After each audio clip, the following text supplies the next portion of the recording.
내일부터 부동산 시장에 큰 변화가 생깁니다. 먼저 전월세 신고제가 전국적으로 시작되고 미뤄뒀던 양도세 중과 조치도 시행되는데요. 부동산 시장에는 어떤 영향을 줄지 정철진 경제평론가와 함께 좀 더 자세히 살펴보겠습니다. 안녕하십니까? 네, 안녕하십니까?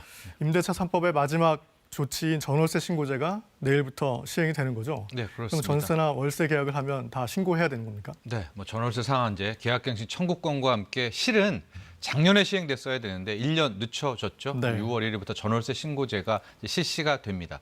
아마 거의 모든 임대차 계약은 이제 30일 내에 신고를 해야 되는데요. 네. 좀 더 추가적으로 말씀드리면 보증금이 6천만 원 이상 또는입니다. 네. 월세 30만 원 이상에 되는 거래는 다 신고 대상이고요.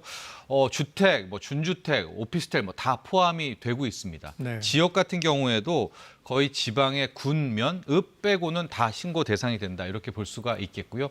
신고는 언제까지 해야 되느냐? 계약 체결 후 30일 이내에 해야 됩니다. 그렇군요.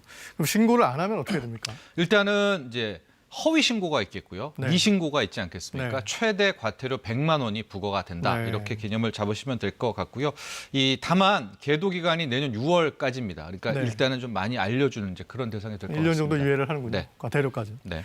자, 일단 정부는 이 전월세 신고제를 통해서 임차인을 보호할 수 있다 이렇게 말하고 있는데 어떻게 가능한 거죠? 그렇습니다. 현재 매매 시장 같은 경우에는 국토부 실거래가 시스템이 굉장히 많이 유용하게 사용되고 있지 네. 않습니까? 근데 다만 이런 전월세 계약, 임대차 시장 같은 경우에는 확정일자 이런 것들이 있기는 하지만 실질적으로 전체 거래에서 임대인이 확인할 수 있는 이 세입자들이 확인할 수 있는 거래가 한 30% 안짝입니다. 네. 그렇기 때문에 정확히 시세의 투명성을 위해서 네. 혹은 확정일자가 있기는 하지만 더 안전한 세입자 보호를 위해서 이 제도가 필요하다. 이렇게 이야기하고 있습니다. 네, 그런데 이제 집주인들 사이에서는 결국 임대소득에 대한 과세를 위한 것이다.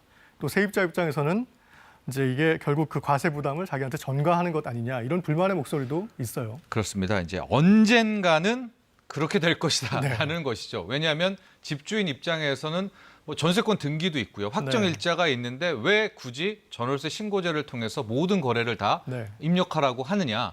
결과적으로 이걸 받다가 나중에 과세하려는 것이 아니냐. 네. 특정적인 거래 이상이 그렇죠. 될 경우에는 이제 그런 두려움이 있고요. 실제로 과세하게 될 경우에 집주인은 그 세부담을 또 세입자에게 세입자한테. 전가하게 될 테니까 이제 그런 두려움이 있는 건데요. 네. 아직까지 당국에서는 세금이라든가 이런 것과는 전혀 상관없다고 네. 이야기는 하고 있습니다.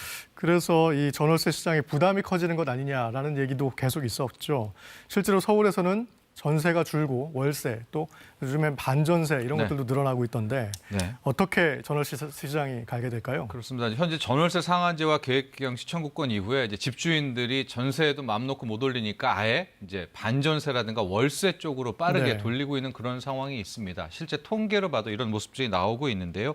작년 2020년 6월부터 해서 이제 7월 8월부터 해서 이제 소위 말하는 이제 입법이 시행이 됐었죠. 네. 임대차 입법. 그 후에 보면 이제 반전세라든가 월세의 비중이 느는 것을 볼 수가 있고요. 네. 상대적으로 전세의 비중이 줄어들고 있기 때문에 이런 것들이 현실화가 됐는데 이제 만에 하나 전월세 신고제 그리고 이것이 과세까지 가게 된다면 큰 틀에서의 이제 전세는 점점 좀 줄어들 수밖에 그렇군요. 없지 않느냐 이런 분석도 나오고 네. 있습니다. 자, 이제 세금 문제도 좀 알아보죠. 네. 우선 집을 팔아서 차익이 생겼을 때 적용되는 양도소득세 세율 얼마나 오르게 됩니까? 그렇습니다. 6월 1일 기준으로 양도세도 크게 바뀌게 되는데요. 네. 크게는 보유 기간과 주택 수 두 가지로 나눠서 살펴봐야 될 것 같습니다. 네. 보유 기간 같은 경우에는 1년 미만은 이제 투기적 거래라고 바라보고 70% 단일 세율입니다. 네. 2년 미만했을 때 보유하고 팔았을 때는 거기에 얻는 차익의 60%를 세금으로 내야 되고요. 다음은 주택 수입니다. 이미 다주택자 같은 경우에는 중과를 받고 있는데 여기에 추가 10%포인트씩 더 받게 돼서 네. 2주택자는 최대 65%, 3주택자는 최대 75%를 받게 되는데요. 가령 예를 하나 들어가지고요. 네. 9억 9천만 원, 거의 10억 가까운 이제 차익을 남긴 네. 투자자가 있습니다. 소유주가 있습니다. 네. 이 사람이 2주택자라고 할 경우에 저 집을 팔았을 때는 거의 6억만 원, 6억 1천만 원, 6억 1천만 원. 3주택자 이상은 7억 3천만 원을 세금으로 내야 되는 네. 물론 이제 다른 공제 이런 거 없다고 가정했을 때요. 상당히 강한 이제 세금이다 이렇게 볼 수 있겠습니다. 그런데 여당인 민주당은 이런 세금 완화 방안을 또 검토하고 있지 않습니까? 네. 근데 양도세 중과하는 완화는 하지 않고 있다고요. 그렇죠. 그러니까 양도세 부분에서 약간 헷갈려 하시는 게 저 중과는 이미 이제 6월 1일이니까 끝났습니다. 네. 저건 이제 그대로 중과에 대한 유예 부분은 없고 네. 다만 지금 민주당에서 좀 논의 아닌 논의가 되고 있는 것이 네. 1주택자에 한해서는 현재 9억 이하에 대해서는 2년 이상 실거주할 때 네. 양도세 비과세인데 그거를 12억으로 좀 넓혀주자는 주장이 나오고 있는데 이건 큰 의미가 없죠. 네. 왜냐하면 1주택자한테 그것은 혜택 주는 거지 네. 공급을 늘리는 것은 아니지 않습니까? 그렇군요. 그래서 이 부분도 아마 그냥 유야무야 끝나지 않을까 이렇게 예상되고 있습니다. 어쨌든 정부는 지난해 그 보유세와 양도세율을 높이면서 집을 팔라는 신호를 줬지만 거래량은 좀 매달 감소를 했지 않습니까? 네. 내일부터 그러니까 6월부터는 양도세 중과까지 시행되면 거래 절벽이 나타날 거라는 예상도 많은데요. 네.